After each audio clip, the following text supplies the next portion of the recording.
Welcome all the delegates here. Already more than 80% have already joined, and we are zoom पर है expecting about मेरा 200%. Mute है या कैसे कैसे पता चलेगा?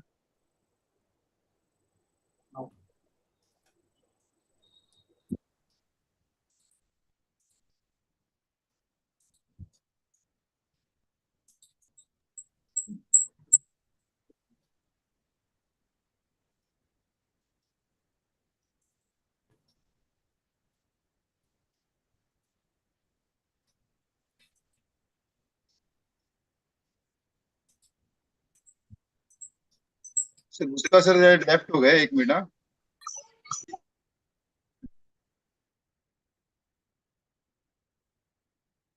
Are you recording this program?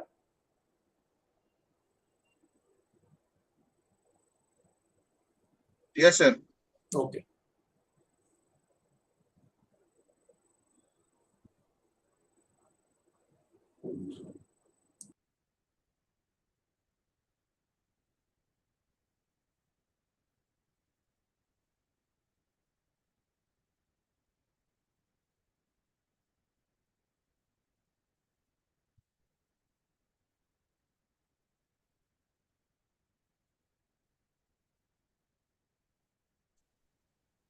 Hello, I'm audible.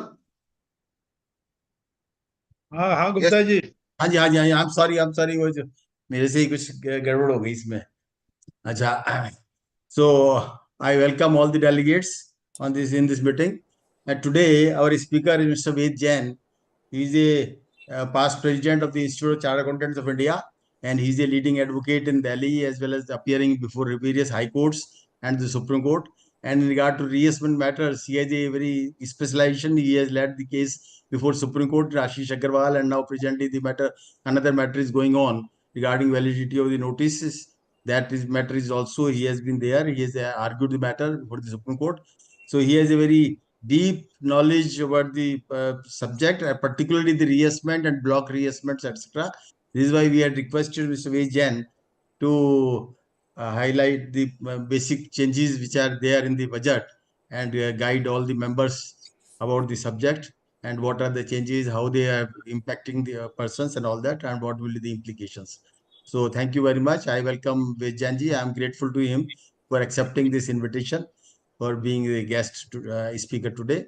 So I request V. Jainji. I request firstly Mr. N.P. Jain to give his opening remarks, and then I request Mr. V. Jain. Mr. N.P. Jain. Thank you, VP Gupta ji. And we are fortunate to have today among us respected Shey Vejansa with us to address us on this very important topic, that is reassessment, the new procedure. Many changes have taken place, and also on the reincarnation of the block assessment procedure. And for the members of the fraternity, chartered accountant and advocates, what implications are likely to arise and how they should handle it. I would request your good self to kindly deal with those also, so that, because you see, I would like that the members of AIFTP, our fraternity, they deal all the matters of the clients in an efficient manner, and at the same time, it is always my desire that their income should be doubled in a year. So sir, with the kind guidance of Shey Vejan Jain Sahab, I think they will be able to achieve this object. We did not, you see, there are about 80 to 100 amendments every year. So, in fact, the government finance minister is very kind to the professionals, that they give us the opportunity to understand and interpret and then represent before the department in the courts. On the specific subject of the reassessment and various sections which have been substituted, and also block assessment, I will not speak anything, because we are all eager to listen from Shey Vejan Sahab, and then at the end, if the time will permit, we will have some small questions if the audience has got anything. I don't think there will be any scope for making any question, because he will explain it so well that everybody will be able to understand well. Thank you, sir. Thank you, Mr. Jain ji, please take over. Thank you, Gupta ji. Thank you, Jain Sahab, the National President of All India Federation of Tax Practitioners, and it's my privilege to be part of this program and to share my views on this recent amendment which has been brought by the finance bill now. Of course, they passed by the Parliament, but still to be notified on the topics of reassessment and the block assessment, which concept has been now totally revamped in the finance this budget 2024. As Jain Sahab rightly said, the finance minister years after years present by her budget.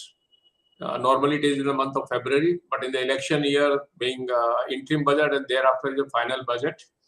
And she makes sure that we tax practitioners get sufficient material to talk about, to speak about. And every finance bill has at least more than 100 provision for we people to apply our mind, to read, study, and then to discuss and deliberate in program like this only. And I always say that finance minister's job is to provide opportunity to everyone, job opportunity, and she cannot miss out the professional advocate, chartered accountant, that their job is also secured, so that she makes amendment years after years. So those chartered accountant, advocate, they remain busy, the client remain busy, the taxpayer remain busy, and of course, all we people will do seminar, we remain busy on that part of the issue. And on that part, like in somewhere in lighter vein, normally I say in my budget deliberations that what would happen sometime in case the finance minister, while presenting her budget, and when she says, "Honorable Speaker, sir, now I present my budget," and then she talks about various proposals, scheme, grant, irrigation, farmers, banking, service sector, everything, etc. And she says, "Now I turn to my part B, tax proposal." And she makes an announcement that we have been making amendment years after years in income tax and other tax laws. And this year I have decided not to make any amendment.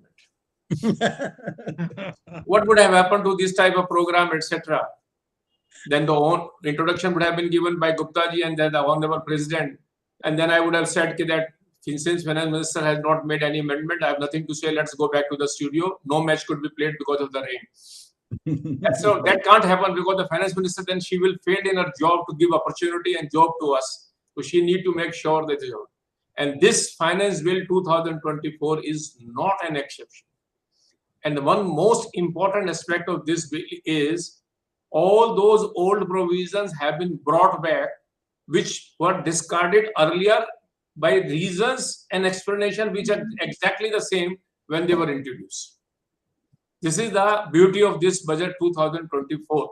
And I say, as is in the case of a fashion, that you have some clothes, you have some style and design which gets outdated over a period. Some people at one particular time used to wear very loose clothes, pant size 18 inches, 20 inches, 24, and all of a sudden it becomes too tight, no skin ties.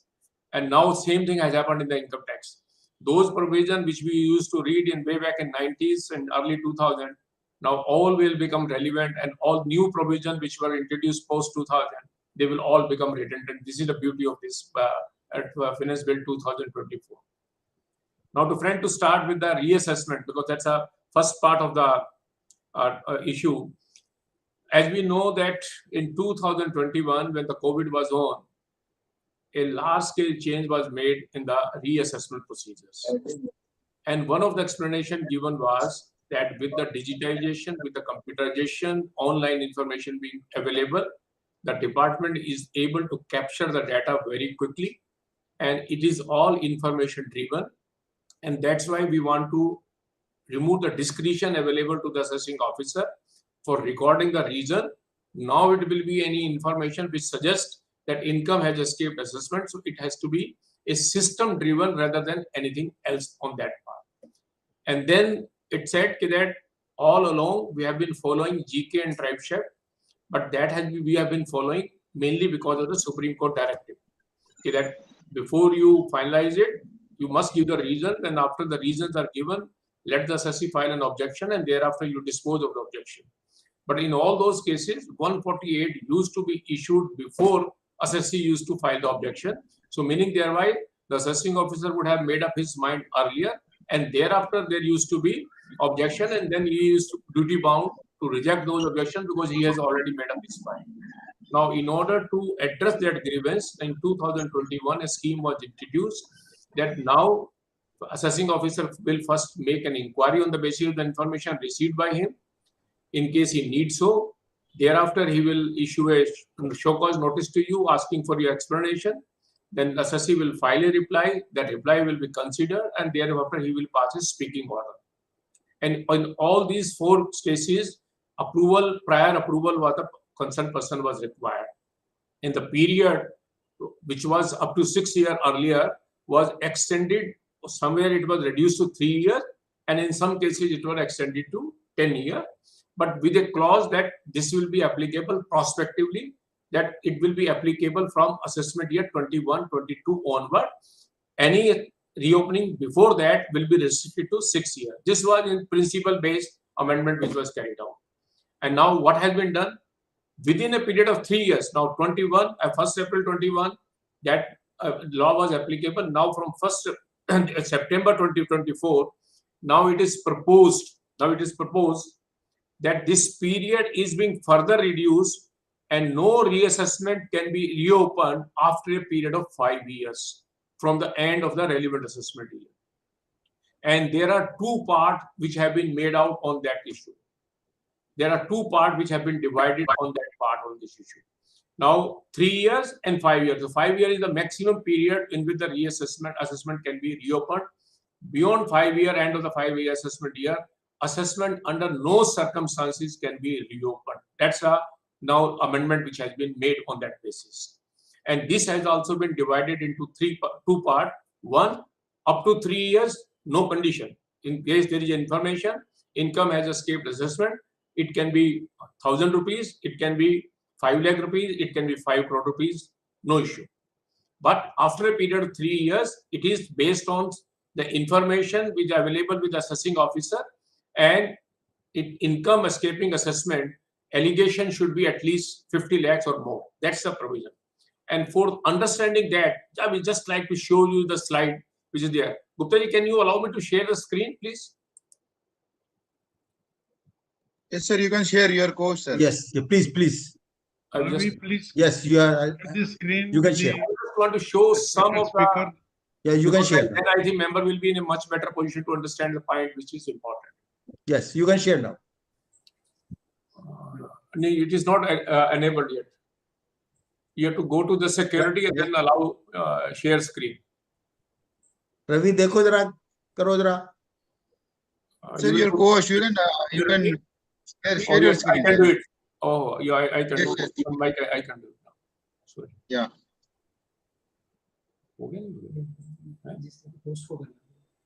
You're a host, I believe you have to do it now. Share screen, other participant.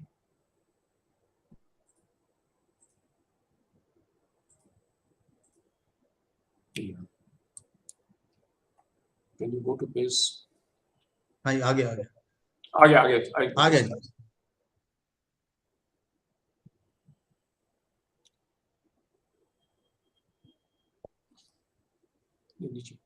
PDF page 54. Now this is the provision which will be relevant for our understanding.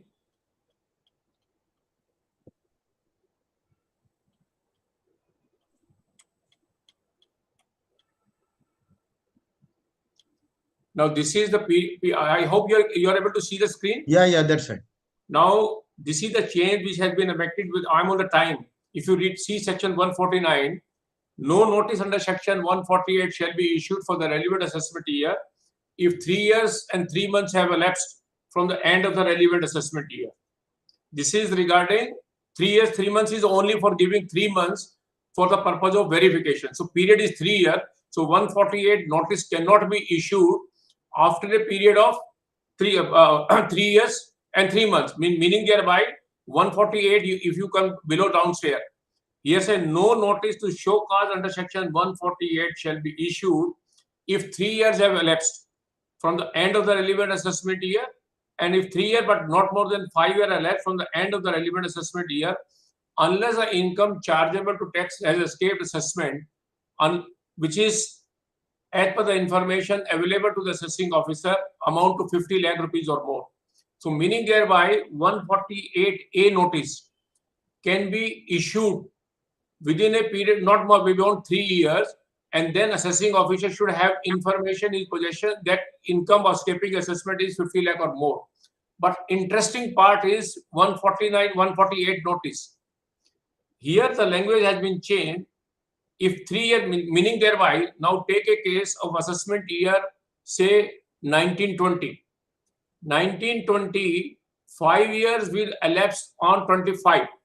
So 148A notice cannot be issued after 31st March 25 because 5 years will be having elapsed on that part. And now as against this language says, if 3 years and 3 months and not more than 5 years had passed, elapsed from the end of the relevant assessment year, unless assessing officer has in his possession books of accounts or other document or evidence. Now these are the words which has been changed, related to any asset, any expenditure, transaction, entries, which shows that income chargeable to has escaped assessment has escaped. Escaped assessment is 50 lakh or more. Now, what I want to show from this screen was that the issue of 50 lakh or more is beyond 3 years, and beyond 5 years it cannot be opened under any circumstances. But now the information on the basis which assessing officer has, now he says it is related to any asset. This has been changed from the earlier meaning position where as it is belong asset has, then it has been changed another word which show it is reveals. Now I believe beyond 3 years assessment can be reopened where allegation is 50 lakh or more, simply stated, because entries or transaction is such a word which you can relate and correlate with any person at any point of time. So that is the objective now it is. But one thing good which will happen is this new amendment is coming into effect from 1st September 2024, which is just 15 days away from today. And that being the case, on 1st September 2024, assessment year 18-19 will become barred by limitation. So no assessment before 18-19 can be reopened after 1st September 2024. So no 148 notice on that. There was a news item in the press that department is trying to issue assessment notice for 18-19 before 31st August so as to cover up the limitation period. But I am of the view that these notices issued today will also not be valid, because the section 152 clearly says that notice which will be saved as on 1st September 24 will be those where 148 notice have been issued. Now even today assessing officer intend to initiate 18-19, he has to first issue 148 AB notice. And if he issue today 148 AB notice, he need to give at least 7 to 10 days to the assessor to reply. And then unless he passes an order under section 148 before 31st August 2024, he will not be in a position to issue 148 notice. And if he is not able to issue 148 notice on 1st September 2024, the proceeding will become barred by limitation. So that is the change which is going to happen. And I believe it is a big change. The mindset has been totally changed. Earlier, what was there earlier and what is there earlier? Earlier, it was proposed to be changed to 5 to 10 years, but now it has been suddenly reduced from 10 to 5 years. Another important change is, which may not be good for, I think, is now approval for it will be required only from joint commissioner or additional commissioners. So meaning thereby now assessing officer will be no approval from principal commissioner or the chief commissioner, etc. And in case a notice has to be issued beyond a period of 3 years, then approval will be required of joint commissioner or additional commissioner, which I believe is going to create a problem, because assessing officer at a whim and fancy will be issuing the 148 notices for any point, any issue arising. And with the definition of income escaping assessment having been widened so much, it will be very, very easy for assessing officer to make an allegation where the the income has escaped assessment and to issue 148 notice. But another important aspect is that as against the earlier provision where aggregation of income was allowed, meaning thereby in case in the period beyond 3 years, if 1 year there is 30 lakh, another year is another 25 lakh rupees, though each of the year 50 lakh was not exceeding, but aggregate was 55 lakh rupees. Or where a series of transaction was there and the series spread over a number of years and the aggregate of that transaction happened to be 50 lakh or more, assessment could still have been opened. But under the new law, there is no such aggregation is being done. Meaning thereby, assessing officer has to fulfill the condition of 50 lakh each year. He has to comply with these conditions that he must, at the income escaping assessment, should exceed 50 lakh rupees in each of the year on that part. That's the law which has been made on the part of the income authorization. Search assessment, which used to be under section 148, because of the amendment made with the Finance Act 2021, have been taken out. Now, such assessment will not be part of the reassessment. Therefore, that a separate procedure has been made it out, and that assessing officer now, instead of doing this 148, will be doing the block assessment, which I will talk later on after completing this 148 part. And this will be applicable from in respect of search carried out on or after 1st September 2024. Meaning thereby all searches which have been carried out before 1st September 24, they will continue to be governed by the old provision, old section 148, which was there, but after 1st September 2024, they will continue to be governed. Meaning thereby, now if I take a meaning implication of this, say a search has been carried out in say July 24 or say in 23 or 22 or whatever it is.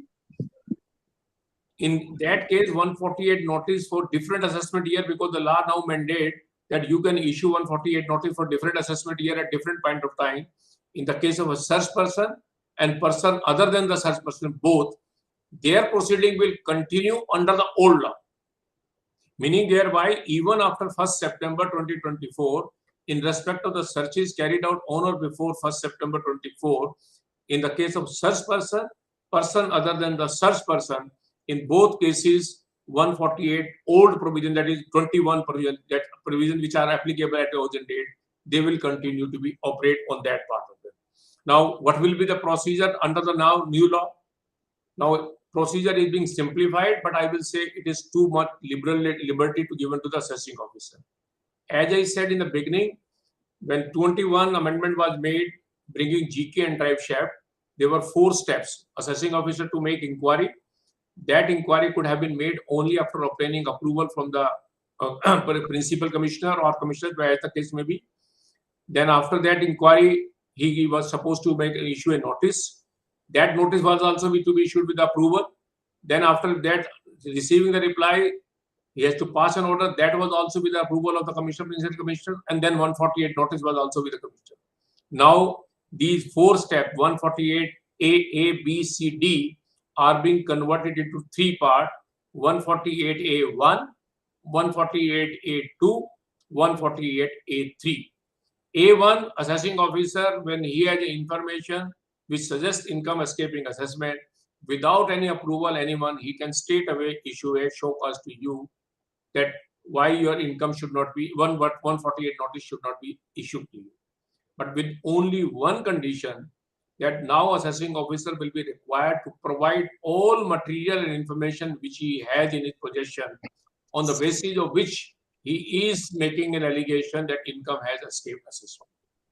So this is an obligation which has been put in section 148A1, and assessing officer thereafter will give a time to you that to file a reply. Then assessee is duty bound to hearing you will given, but hearing means you have to file a reply to that, and your reply should be comprehensive. He will consider the reply, that is 148A2, and thereafter considering the reply within 148A3, he will pass an order, and that order has to be passed with the approval of the commissioner or a joint commissioner, and then on the basis there he will decide that it is a fit case or it is not a fit case for issue of 148 notice. These are the 3 steps, and I believe nowhere here any time period and relaxation has been given. only one thing which can be noticed from 149(1), that period of 3 months has been given, extended period of 3 months has been given to carry out this exercise. So assuming, meaning thereby, that this exercise has to be completed by the assessing officer within a period of 3 months, meaning thereby, for assessment, if I take a case of assessment year 1920, this 5-year period will be completing on 31st March 25. So in that case, assessing officer has to issue a 148A notice, a notice before 31st March 25. And if he issues a notice before 31st March 25, then he has to complete this exercise by 30th June 2025, so that the period of 3 years, 3 months for issue of 148 notice shall expire on 30th June 2025. Under no circumstances this period get extended. So meaning thereby, this 3 months window has been given to him. He can issue before also, but beyond 30th June 2025, he will not be in a position to go in case of assessment year 1920. Having decided whether it is a fit case or to issue 148 notice, then he will issue a notice to you to asking you to file the return of income. The time period maximum, now presently minimum period is 3 months. Now this period is not 3 months, now it's a maximum period 3 months. He will give you 7 days, 10 days, 15 days or 1 month to file the return or extended period, but it cannot be more than 90 days. And within that, you have to file the return. And in case you do not file the return in time, then you will not be, that return will not be considered to be a return under section 139, with a consequence that no 143(2) notice will be required to be issued. I believe we are all aware that for 143(2) notice applies only when a return has been filed, but there have been cases where belated return also the court has held that no 143(2) notices are must. But in the now the law mandate that once a period has gone, then one will not be entitled to file the return of income. Will be entitled to file the return of income, but 143(2) requirement will cease to apply on that part. So these are the changes which have been made for the purpose of what we call is a overall scheme which has been made in the regarding the reassessment proceeding. So if I take it as summarized in the manner that what has been done in reassessment, the biggest change is the reduction in the period from 10 years to 5 years. The change is that now approval will be from joint commissioner. So in order to remove confusion till whosoever there, though this is, I believe, against the policy laid down by the then finance minister in 2021, when she said beyond 3 years it can be with the highest authority and approval. Now I believe at a drop of hat 148 notices are concerned. As I see now 143(2) notice time period having been reduced to 3 months from the end of the assessment year, I think department or CBD that doesn't want to issue regular notice, they will be more resorting, and they are resorting more to reassessment. So one can expect that scrutiny is not limited to 3 months from the end of the assessment year. Scrutiny can go up to 3 years from the end of the relevant assessment year. As I can see, in almost in all cases where assessment is big, some information here or there will travel, and on that basis assessment can be opened. Beyond 3 years, if it is 50 lakhs or more, as I see the definition which has been given for the purpose of what on the basis of which assessing officer can make say the information and the restriction which plays, I am frankly of the view that this definition is too wide. In case you say any entries or transaction, then everything gets covered up. So the only difference which I can see before 3 years or beyond 3 years up to 5 years is only the quantum of income and nothing else. One thing important which you noticed when I was showing the screen was, for issuing 148 notice, 148A inquiry notice, then this is not the condition that it can be issued when there is information relating to any asset, income or expenditure, something like this. It is only when issuing a 148 notice, then he has to make sure that he has an asset. So what he can do is, assessing officer, he can issue a notice to you that this is a material I am having where income is more than 50 lakh as escaped assessment. And then after taking a reply, then in the reasons, in the order passing 148A3, he has to record that income more than 50 lakh has exceeded, and this income is not in the form of represented, is relatable to an asset, earlier was represented by an asset, or it is relatable to a transaction or an entry which shows that income has escaped, assessment is 50 lakh or more. Friend, this is a nutshell on the reassessment. Now I can switch over to the block assessment concept. Here is the important change. Some of my old colleagues which qualified before, I believe, 90s or maybe before 2000, they may be aware that till 1995, there was no difference of assessment or reassessment in respect of regular assessment and the search cases. All used to be done under section 148. They were all part of doing 148. But later on in July 95, I think when budget of 1995 was presented by the then Finance Minister, Dr. Manmohan Singh, he has come out with a concept of a block assessment. He suggested that each year assessment where income is spread over a different years, and then there are issues how to compute the income, same transaction pertaining to more than 1 year, assessing officer completing assessment of each year, taking different view, different stand in 1 year and in another assessment year. So he said, I want to bring a block assessment concept, which is cost effective, efficient, and expeditious to settle the dispute. This scheme was given a go-by in the year 2003, and the reason being said that this scheme has failed to achieve its objective because there are a lot of litigation happening, and it is not proving to be cost effective, and it is still continuing to be a teething problem. And then we all know we brought 153A, 153C. In 2001, that scheme was given a go-by, again saying that this has failed to achieve the objective. In 2024, that scheme is being given a go-by. And if you read the reason for introducing back the scheme of block assessment, the explanation given verbatim read the same what was given by Dr. Manmohan Singh in the February 1995. It is a verbatim same if you see the reason which has been given by the Finance Minister in her budget speech in the memorandum also. For the sake of time, because our time is up to 6:15, so I just will come to rush through this provision, and then of course in case some questions are there, I will just do it. So this is a concept of a block assessment which is being introduced. This will be applicable in respect of search carried out on or after 1st September 2024. I must say it is absolutely an amnesty scheme. It's better than the settlement commission scheme. I always say a person is not so lucky that he gets searched, but a person will definitely be fortunate if his search is carried out after 1st September. Though he is unlucky the search is being carried out, but still he will be lucky that his search is carried out after 1st September 2024, as I will tell you the provision which are there. Now, one thing. Presently, as we know, 153A, 153C or 148 in the existing regime also, in such cases, it can be 10 assessment year preceding the search year. Now, here in the case, it will be 6 year preceding the search year. Meaning thereby, in the year in which search is carried out and 6 year behind it, that will be the only year. They will be considered as a part of a block assessment.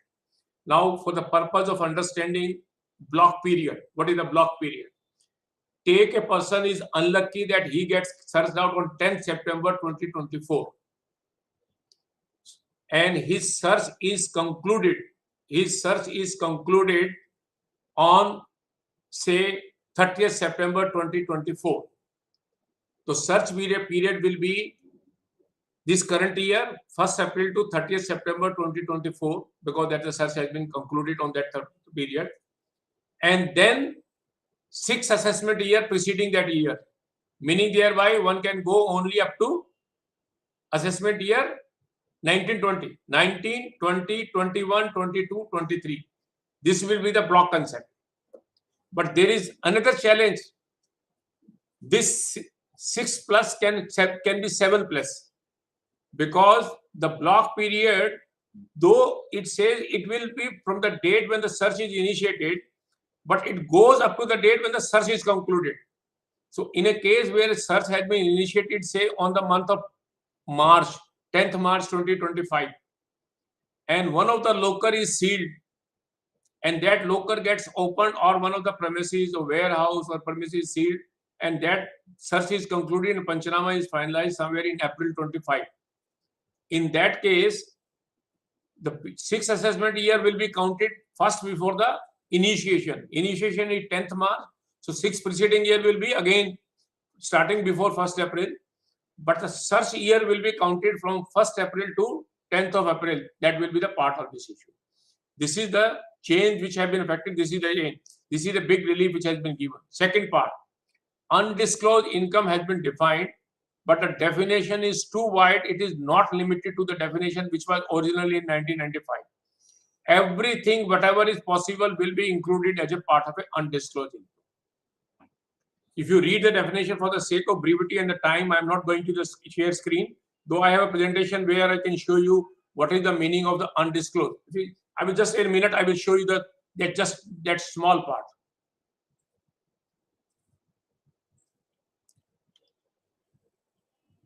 This is, can you see this definition of undisclosed income? Gupta ji, can you see, Jain sahab? Yes, it is clear. Undisclosed income include any money, bullion, jewelry, or undisclosed or other valuable article or thing, or any expenditure. This is the definition. Or any income based on any entry in the books of accounts or other document or transaction where such money, bullion, jewelry, valuable article, thing, entry in the books of account or other document or transaction represent wholly or partly income or property which has not been or would not have been disclosed for the purpose of this act, or any expense. This word exemption has been added now when the bill was being passed on 7th August.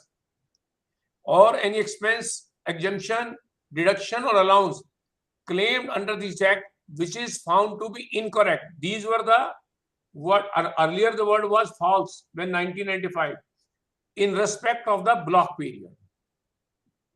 Now this is the definition. I pose a question to anyone. Can we find any transaction which can go out of this? When I look into or any income based on any entry in the books of account or other document or transaction, if I say if this is entry in the books of account document, then everything goes and gets included in undisclosed income. And surprisingly, for computation of undisclosed income, the assessing officer definition which has been given is much wider. And this is the definition. Now, if you read this, subclass 2, the undisclosed income falling under within the block period, forming part of the total income referred to in shall be computed in accordance with the provision of this act. Whatever is pink, this means this was not there earlier when the act was passed. Old act. On the basis of the evidence found as a result of search or survey or requisition of books of account or other document and any other material or information as are either available with the assessing officer or come to his notice during the course of proceeding under this chapter. Meaning thereby now undisclosed income need not be necessarily related to the what you discovered in the search. It can go beyond because it gives a definition empowering the assessing officer any such other material or information as are either available with the assessing officer or come to his notice during the course of proceeding under this chapter. Earlier the definition, as you can see, the blue part was and relatable to such evidence. This has been deleted. So now meaning thereby this definition of undisclosed income will include everything. Now what happens? A search has been carried out, period has been described, and undisclosed income has been worked out. The moment search is carried out, any pending assessment which fall within block period will get abated. That assessment will come to an end. Even any reference is made to TPO, that will also come to an end. Assessing officer thereafter will issue a notice to you to file a return of the block period. Return will be of 6 years plus the search year, and search year will not be the full year. It will be from the first day of April till the date of conclusion of the search. That period return will be required. You will be required to disclose in that return, one, whatever where you have your assessment has been made of any assessment year, that income assessed for that year, where income has not been assessed or return has been filed, in the income declared in that return, income which is as per books of account recorded of the search year, that is means from 1st April till the date of the search, you will be required to compute that income also. And the additional income which you want to disclose, this is the biggest option, meaning thereby assessing himself can compute undisclosed income whichever is found during the course of the search, and on that basis he will file the return. He will pay 60% ticket tax. Once return filed, it cannot be revised. On that basis, that 60% tax has been paid. No interest under section 234A, no interest under 234B, no interest under section 234C. Presently, no surcharge. Presently, 115BB apparently not applicable on that part. Thereafter, assessing officer will take the case with scrutiny.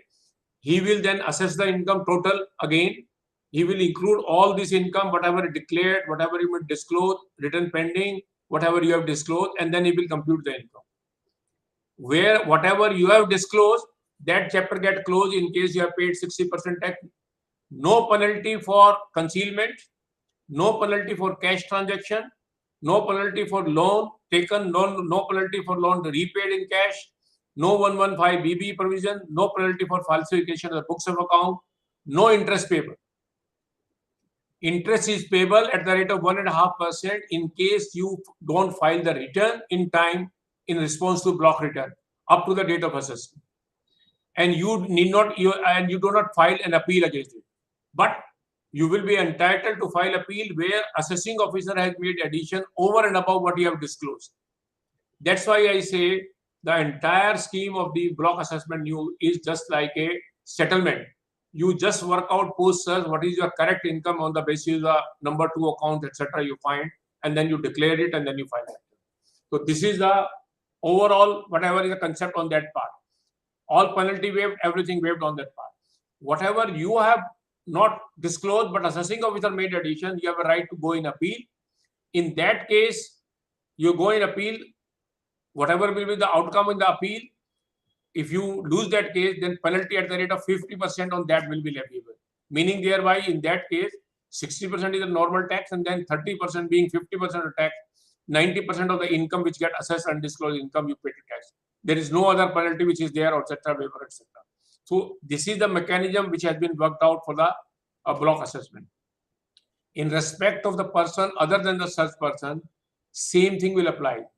In case the assessing officer is of the view that the undisclosed income found during the course of the search, being money, bullion, jewelry, or entry, etc., belong to person rather than the search person, then notice under section 158 BD will be issued to the other person, and his assessment will also be for a block period, which will be exactly the same block period. Date of search will be exactly the same date of search, which is the actual date of search, no postponement. All pending assessment in that case will also get abated. He will be required to file the block return. He will have the same option that he can declare the income, pay taxes, and get out of it. But there is no threshold, meaning thereby even 10,000 rupees entry in any year is found, then block assessment has to be made of other person also. He has to pass that rigmarole of getting all assessment on this part. An assessing officer will have the right, as I can see from the definition of undisclosed income, and the right of the assessing officer to compute undisclosed income, that he will have the right that to revisit all exemption, deduction, etc., whichever claim.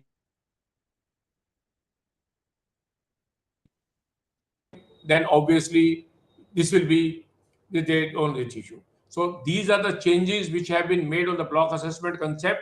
Now, friends, there are other issues which are coming in on this issue on the search cases. As I say, block period, we have already defined, worked it out. Can you hear me? My voice is coming? Yes, yes, your voice is coming, but there is a audio, video, there I is some think problem. my camera has. Please carry on. Yeah, now it is okay. All right. Now I think it's okay. Yeah. So now one way it is a very good provision. Frankly speaking, 60% tax and complete peace in the case of a search person. But at the same time, it's a too, I think, harsh a provision for a person other than the search person. Because at present, under the existing law, what notice can be issued, we have seen only for the assessment year where there is a material. And you can make an assessment only for that year. But now with this block assessment coming and applicable to person other than the search person, even a 5,000 rupees entry being found in the other books of account, कि आपको 5,000 की fees मिली है, or you have taken some transaction, and you have probably, if it is not recorded, then assessing officer will get a right to carry out a block assessment of 7 years, revisiting all your assessment of the 7 year, including the search year, etc. One interesting aspect will be that search year there will be two assessment. One, regular assessment, because assessing officer is supposed to exclude the income which is disclosed in the books of account from 1st April till the date of the search. In my example, in case the search has taken place on 10 September, so whatever is recorded in books of account or document, and that income from 1st April to 10 September will be excluded by the assessing officer. You will be required to file the regular return in the next year, and that income will get included in the net return. But any undisclosed income falling in this 1st April to 10 September, that will be assessed and that will be chargeable to tax at the rate of 10 September. This gives you another clue, meaning thereby still there can be a dispute that assessing officer can assess income under this chapter after block assessment only of undisclosed income. He cannot assess a normal income. He cannot touch a normal income. Now the larger question will be whether the Kabul Chawla or Abhichar build well, where the income has to be restricted only to incriminating material, or whether the Singhad Education Society case or a UK Paint, where in the case of a person other than the search person, it is only the undisclosed income which can be subject matter of block assessment. That will be subject matter of another round of litigation. As Narayan ji earlier said it, that as and when amendments are made, it opens a Pandora box for the, I think, tax practitioner. One way or the other way, it will give another round of litigations on, and before the law settle down, the new law comes in. Now, as I see in the case of person other than the search person, one thing is good. If any transaction is found which is unrecorded, he just pays 60% and get out of it. At the same time, the challenge is that his all assessment get reviewed and all assessment get redone, and then assessing officer make here or there a lot of inquiry or lot of addition, and then want to charge tax a higher rate. That may be a challenge. There are some gaps in the proposed amendments which I can see, which I believe are all technical, and department may have to face some problem. For the sake of brevity, I'm not touching up those issues that there may be, because when I see the definition of 158 BB, where computation has to be done, there is no explanation how to include and exclude an income in respect of an assessment year of which return has not become due. Take a case where a search takes place in June 25.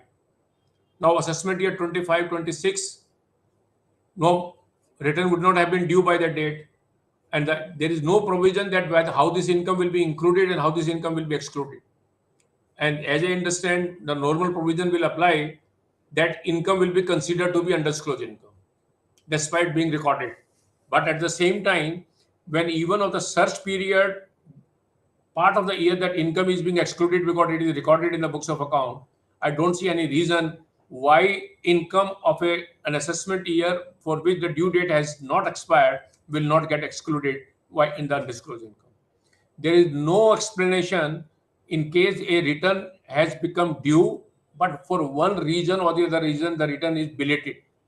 Say the last date of filing return is July or October, and search takes place in November or in August. Income is properly recorded in the books of account. but for one reason or the other reason, return could not be filed. Can it be said that entire income will become undisclosed income? There is no answer to that. Thirdly, there can be cases where income is below taxable and the person and gentleman is not required to file the return. Now, when computing block assessment, everything will get included and there is no exclusion of the income which is below threshold. Because somebody has an income, say 5 lakh rupees, and then after taking exemption, etc., or something like it is not chargeable tax, or somebody has an income of only 2 lakh rupees, which is below than 3 lakh rupees, not chargeable to tax. Now, as the computation, this 2 lakh will get included and get taxed at 60%. There is no exclusion for that purpose also. So these are the some of the issues which one will have to examine. But there are something good also. Reduction of period is very good. A person who gets search, he can buy peace. Time period for block assessment has also been limited. It will be 1 year from the end of the month in which the search is concluded. That's such period. But in addition thereto, he will get a period of 180 days from the date of the search till the handing over of the documents. So this 180-day period gets counted from the initiation of the date of the search, whereas 12 months will be counted from the conclusion of the search. So meaning thereby the total period from the date when the search is initiated or when the assessment is to be completed at best can be 18 months. And there can be a challenge to the department because in many of the cases the search gets concluded on different date, even within the group, because locker of some 1 person, 2 person, or some warehouse of one company or other gets de-sealed later on. So their date of conclusion will get changed as compared to other family member or other group also. Now in center circle, you will find block assessment time limitation. What we call a limitation period will be every month assessing officer will be busy in completing one assessment or another group assessment. So that will be another challenge. This was also one of the reasons which is what they are. Initially in 1995, this was the same provision exactly what have been introduced here today in this budget also in the part. So these are the some of the provisions. And friends, now I will say 1 hour is about 6 o'clock. Jain sir and Gupta ji, leaving up to you that we can take few questions and that we can have some interactive discussion with the members. If that will be good, I believe. Some doubts or some issues which members have in their mind which have not touched upon, looking at the time constraint, we can discuss about it. Over to Jain sir, over to Gupta ji. Yes, we should sir continue till 6:15. We notified that. So we can continue. We can have a discussion with the members on the part. Oh yeah, that can be done. That can. कैसा questions ले सकते हैं? I think that will be better because there may be some questions of mind in the people. Yeah. Sir, one is Jain Saab. Yes, please. You had kindly shared the screen 158 BB. Yes, please. Subsection 2, that also includes for the purpose of computing undisclosed income, that also includes the word survey. Yes. Not reading the whole text, but survey actually cases will be dealt as per the normal reassessment provisions. So here they have added the word survey. So what is the implication of that? I will tell you what is the implication. Sir. See, for a block assessment, search is mandatory requirement. Ji. Now, normally when a search is carried out, in some of the places, survey is carried out because of the administrative issues, staff not being available, etc. So any information which is collected in survey will also be available to the assessing officer, and he can use this information while doing block assessment. But in case there is only a survey, then that will not be covered in block assessment. For that purpose, it will be 148 only, because in 148 also survey has been considered there. Now, that's why I say there is a change in the existing provision which was introduced by the Finance Act 2021. As per the Finance Act 21, search and survey were clubbed together, and in that cases it was a reassessment under section 148 only. Now these have been bifurcated into two parts. Search has been shifted to block assessment. Survey has been retained in the case of a reassessment. Simply based on the survey, it has to be only the reassessment, and that too only particular assessment year to which the information is found during the survey. But now in block assessment, assessing officer has been empowered to use information which he digs out during search, information which he is available found during the survey, information which come to his knowledge or notice, because the definition which I have shared, you will see is too wide. Any other information which is available with him. So even in 7th August, the word used any other. That's why I have shown that slide particularly. Yeah. That's it. Well explained. Thank you, Jain Jain sir. ji, Jain ji, I have one question.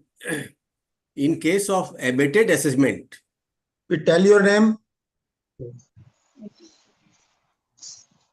my name is Sushil Pansukka. Jain ji may be knowing me. He used to appear before me in Chandigarh. Welcome, Sushil Pansukka ji. Jain ji, I have one question here. In case of abated assessment, normally, suppose there would not have been any search, that in that case, expenses is disallowed, then only normal tax would have applied, 30% tax or 25% tax, whatever.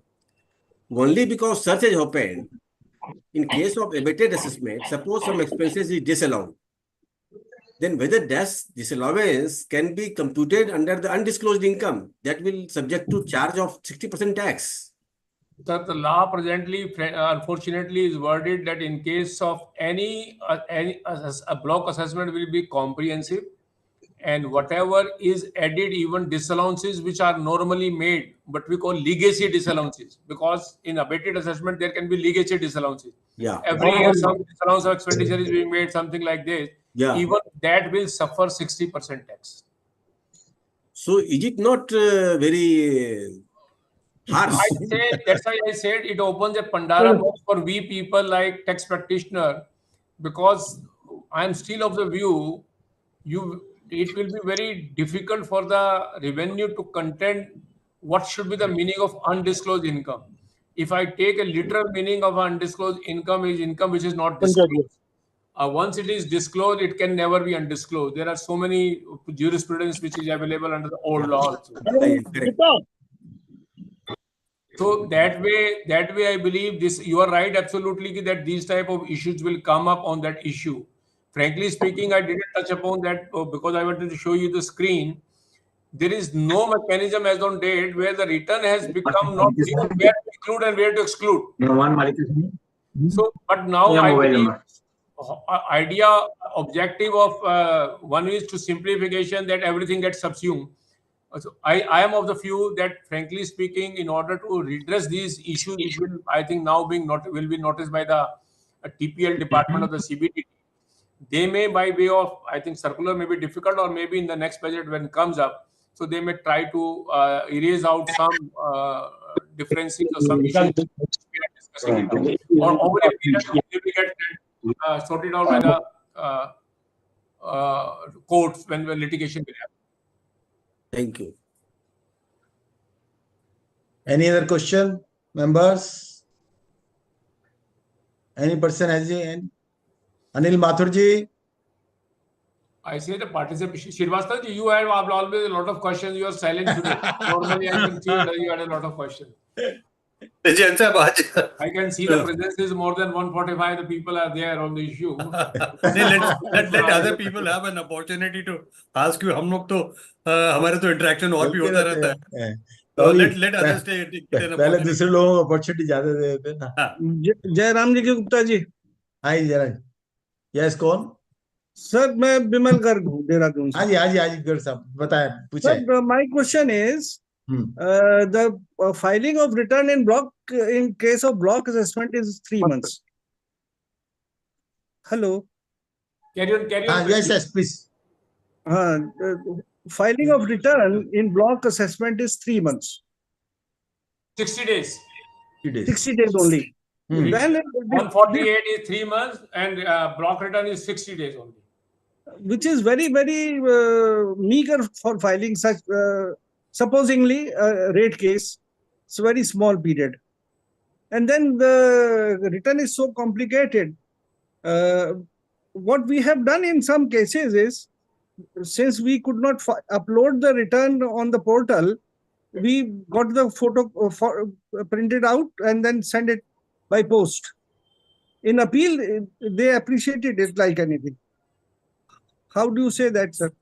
See, as regard your first issue, we must keep in mind that period given for completing the assessment is 12 months from the date of conclusion of the search. So if I see the timetable, how it will run, when the search get concluded, at least 3 months are taken by the investigation department to make an appraisal report. Naturally. Thereafter, it will come to the assessing officer, and assessee during this 3-month period is well aware what has been found, what has been seized, and what is the income. And I assume that even thereafter, assessing officer take 1 month to issue 158 BC notice. So 4 months has gone. 2 months time is given to you. 6 months is gone, and 6 months is for completing the assessment. So it's a reasonable period. One has to rush against the clock. Otherwise, the time period will get extended for the assessing officer.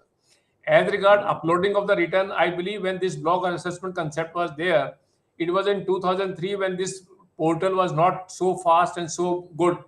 I believe with the latest digitization and the way the portal is working, by and large, the return should get uploaded quickly. There should not be any challenge. But you are right.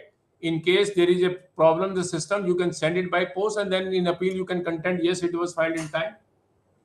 Or you have a power under section 119 to 2A to go to the board and to get the delay condoned also. So nice. Thank you very very much. technical problem. Thank you, sir. Hello. Hello. Yes, Sehgal sir. Hani, Gupta ji, namaskar. How are you, sir? Very well, very well. Sir, there's one point. As Mr. Jain said, that the tax on the total income relating to block period is 60%.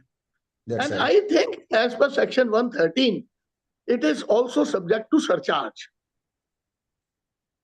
Sir, no surcharge has been prescribed. The finance minister presently said she will not be prescribed, but it is said that at the rate of specified in section 113 shall be charged to tax at the rate specified in section 113. And at present in section 113, it is subject to surcharge also. 60% plus surcharge. Plus, you see section 113? Yes, I can show you the screen 113. 113 screen? But there is no surcharge yet on this. So section 113 says it is written there, but undisclosed income of block period determined under section 1 shall be charged to tax at the rate of 60%, provided that the tax chargeable under this section shall be increased by a surcharge, if any levied by the central government. As of now, no surcharge has been prescribed. I will tell you, Sehgal sir. It may be subject to surcharge. Let me explain you. It may be subject to surcharge. Sehgal sir, please. Jain sir, आपका reply कर रहे हैं. Please wait. Jain sir reply कर रहे हैं. Just let me explain. Here the reply. See, issue is, I said it that tax rate is 60%.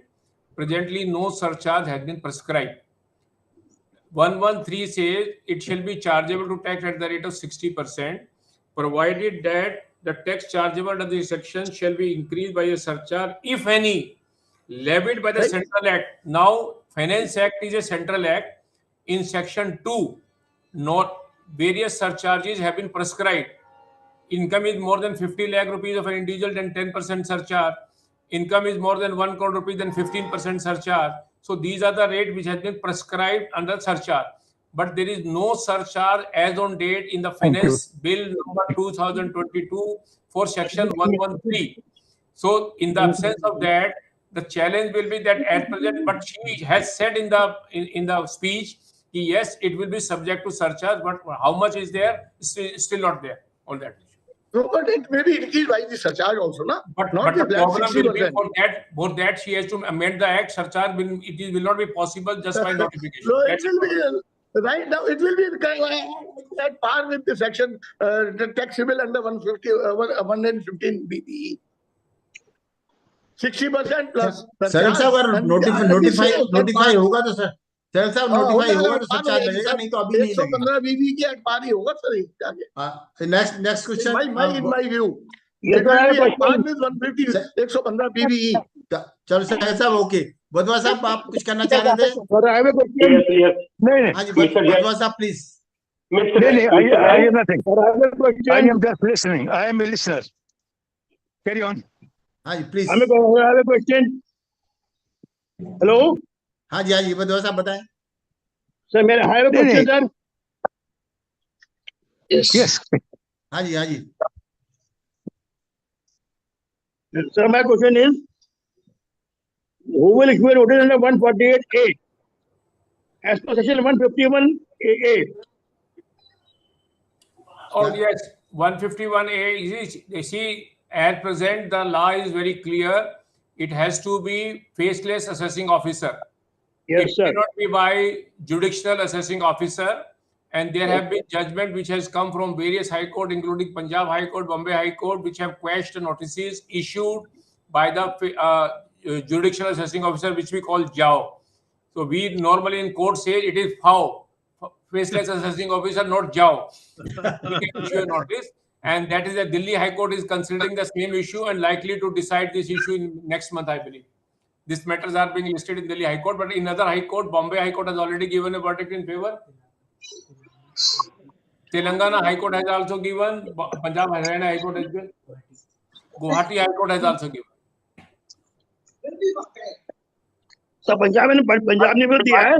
But I must say that if this view is upheld, that it has to be by FAO, not by JAO, then all 148 proceedings across the country in last 3 years will get quashed, and Supreme Court will come to their mercy later on, invoking Article 142. We must be very careful. Sir, you are right. Sir, abhi Punjab and Haryana High Court ne bhi isme judgment diya, sir. I know, sir, but still we have to obey Supreme Court. No, Supreme Court abhi judgment nahi aaya, sir, koi. नहीं अभी नहीं लगा. Supreme this matter has not. अभी कोई matter supreme court में नहीं है, sir. अभी नहीं पहुंचा, सर. अभी नहीं पहुंचा, sir. Any other question? Yes, Mr. Gupta. हाँ जी please. Yes, Mr. Jain, can you not interpret? Please introduce yourself. TK Bansal. Ji.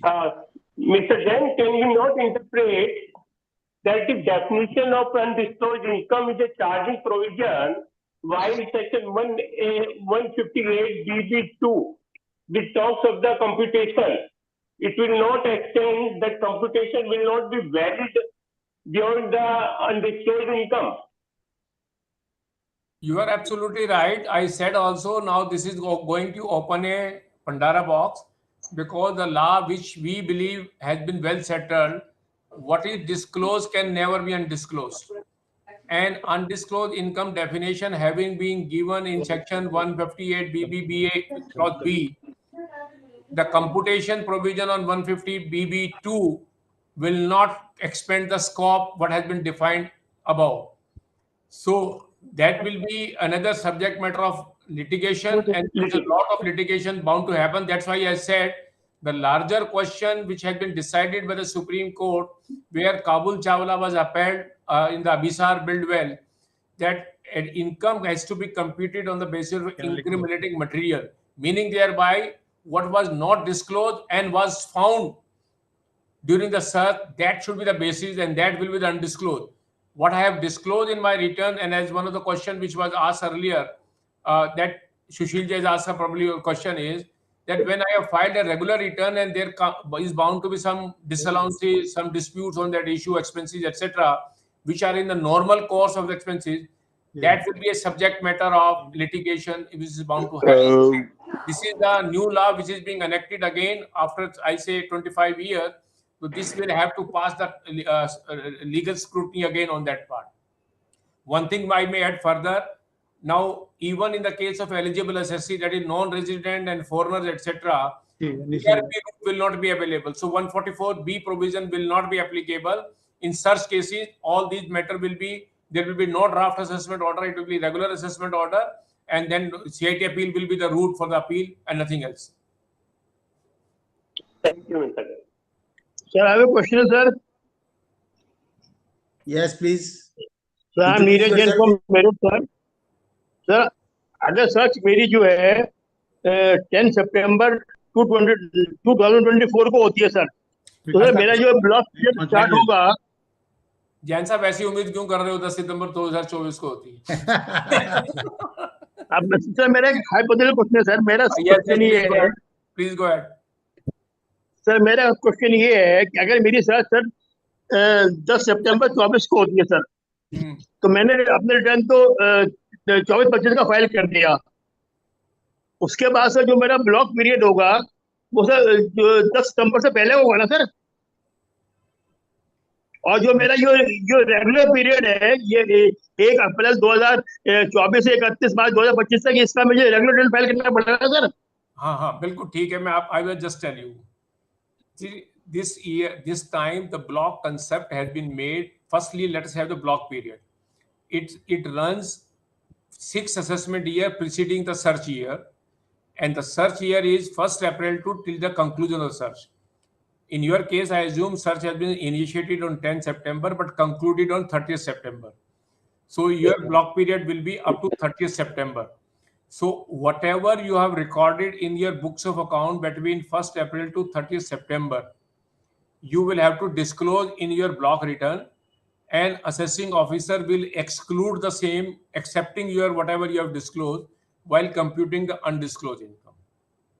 And since this income is not getting taxed right now, so this period 1st September to 30th September, you will regularly, when you will file the return, get taxed that time because this is your regular return, your regular income. But in this period, 1st April to 30th September, if there is any undisclosed income which is found during the search, that will be taxed in the block return. After regular assessment, sir. From 1st October to regular income, after excluding the regular income. Regular income. Thank you, sir. Thank you, sir. Any other question? Anil Mathur साहब हैं?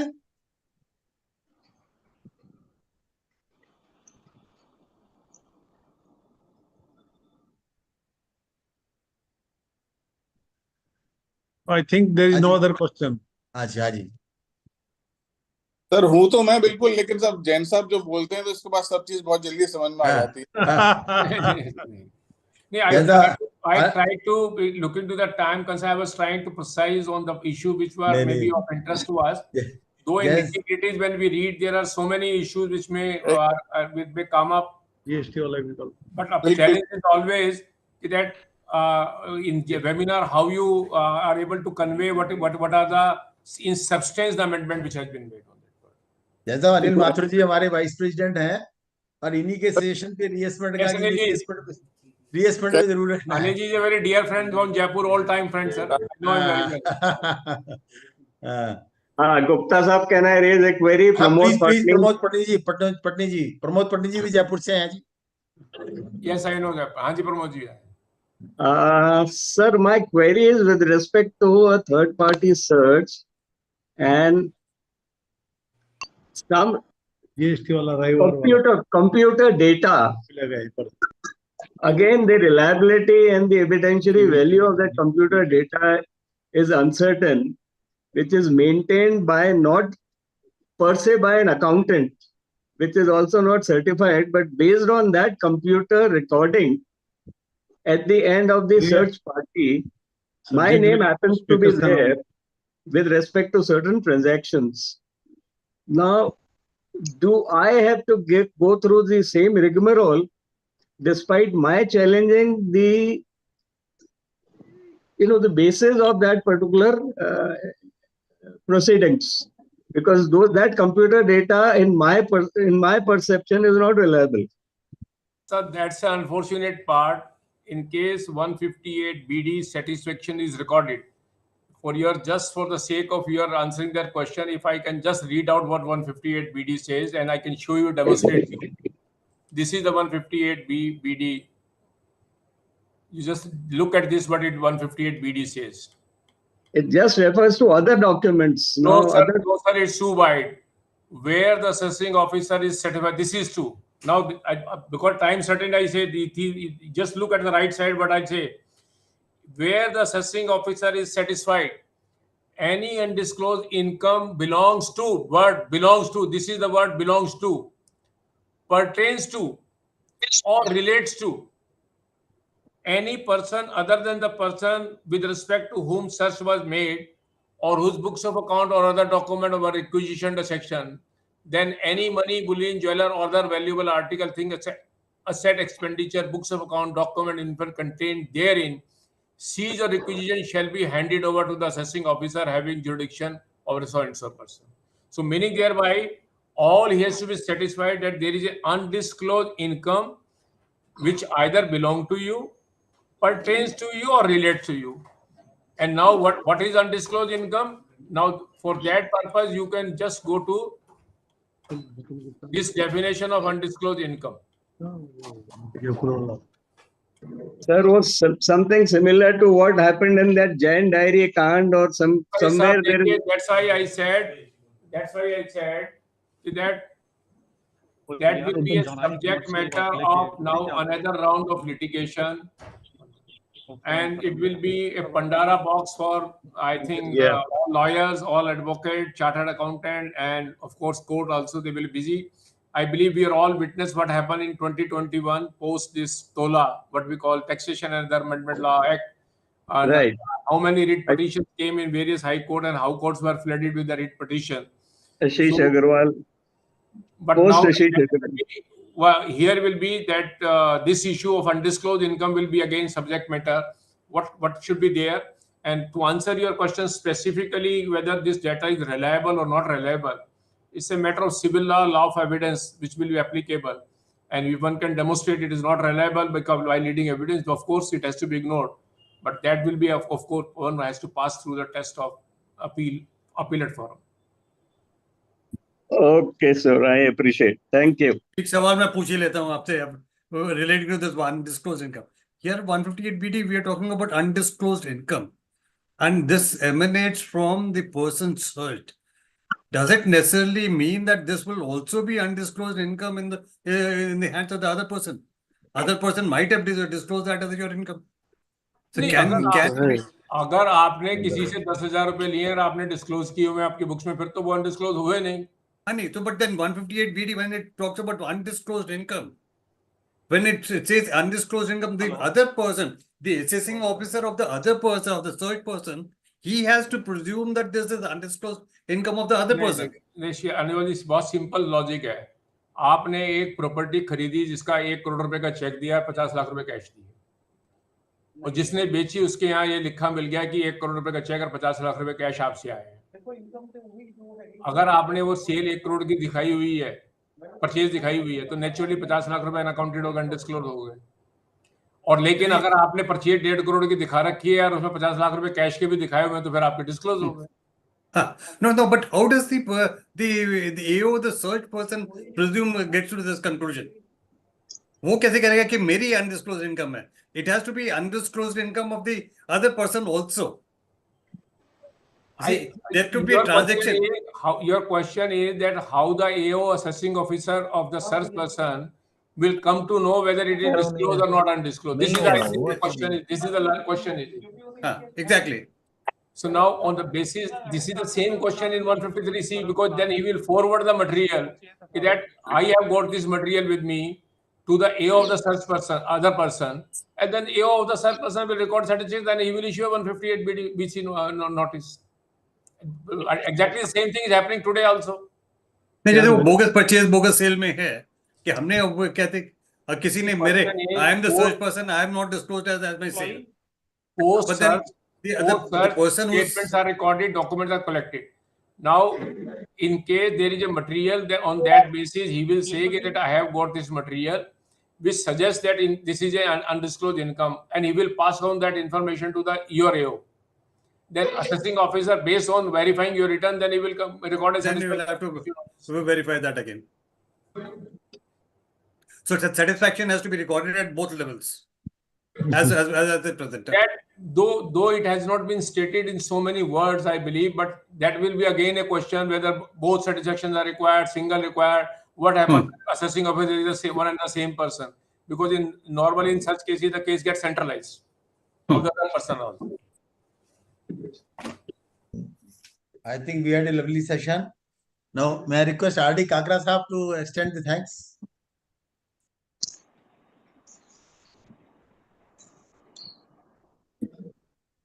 R.D. Kakra is our General Secretary. Kakra Sahab? Well, undoubtedly, it's a very unique. आपका sir नमस्कार आपका photo ठीक नहीं आ रहा है जरा। वो लद्दाख में है, लद्दाख में। अच्छा लद्दाख में है। अच्छा ले में घूम रहे हैं। ले गए हुए हैं। अच्छा कनेक्टिविटी ठीक नहीं है क्या? तो मेरी आवाज आ रही है? आवाज आ रही है? हाँ आवाज आ रही है?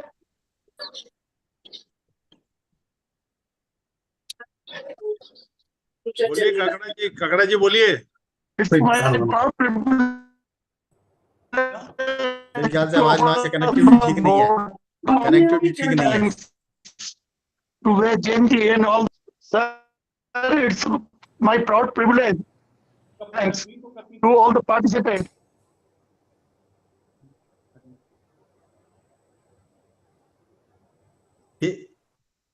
गुप्ता साहब कनेक्टिविटी ठीक नहीं है। ठीक है जैन साहब, it was a very lovely session. Kakda ji सबको धन्यवाद दे रहे हैं। हाँ, I want to make two announcements about tomorrow's webinar. Tomorrow's webinar is also at 5 o'clock. That is on the amended provisions of Benami property transaction, black money, and he will also touch money laundering provisions. Our advocate Aditya Asgaonkar from Bombay, he will speak. That is tomorrow at 5 p.m. And then day after tomorrow, that is on Sunday, we have got a program on GST, and that GST program will start at 10:30. उनको एक minute ठहरिए Gupta काकड़ा जी, एक minute.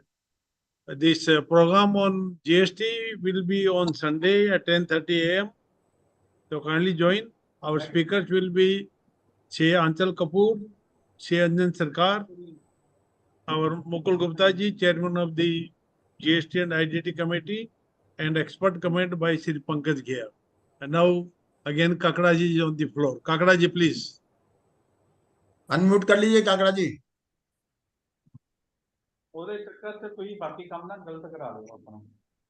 काकड़ा जी unmute कीजिए, unmute. नहीं हो sir,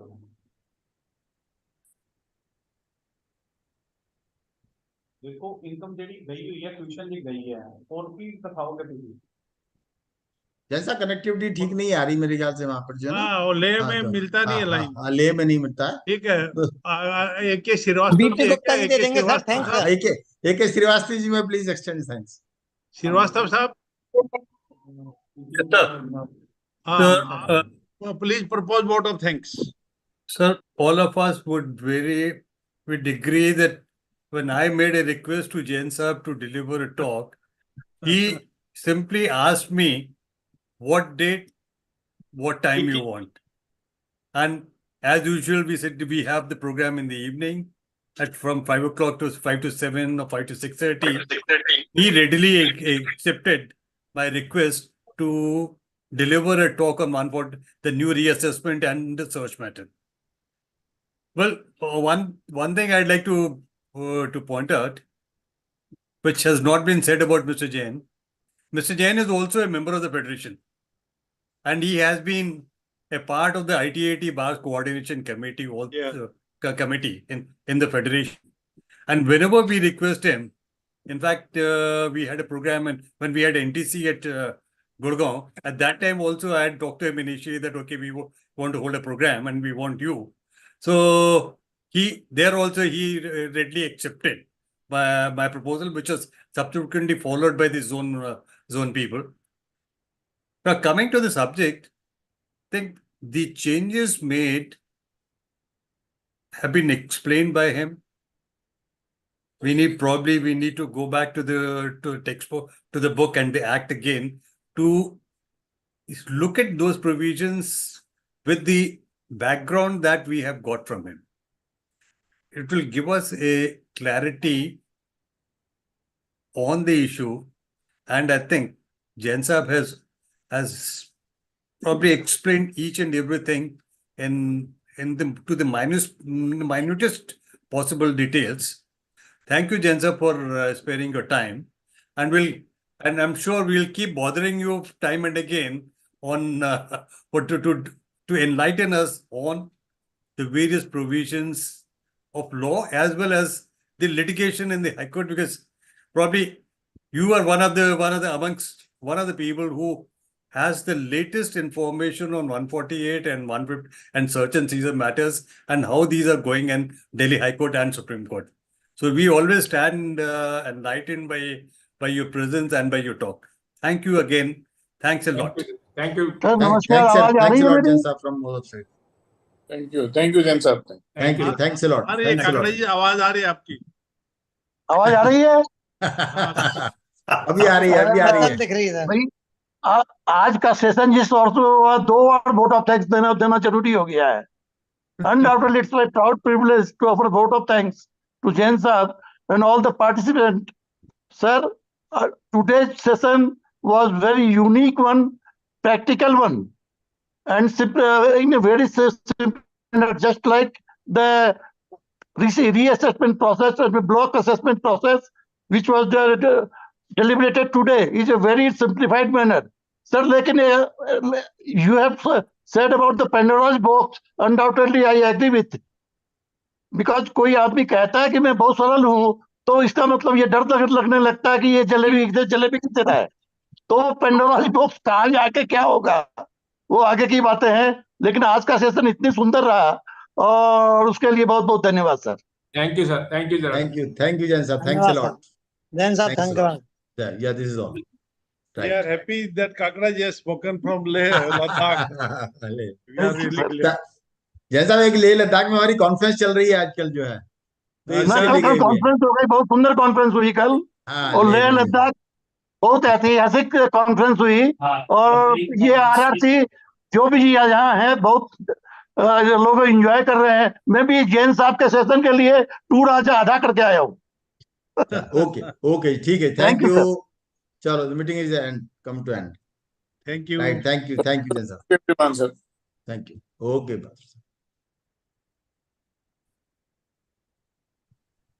Thank you, sir. Thank you.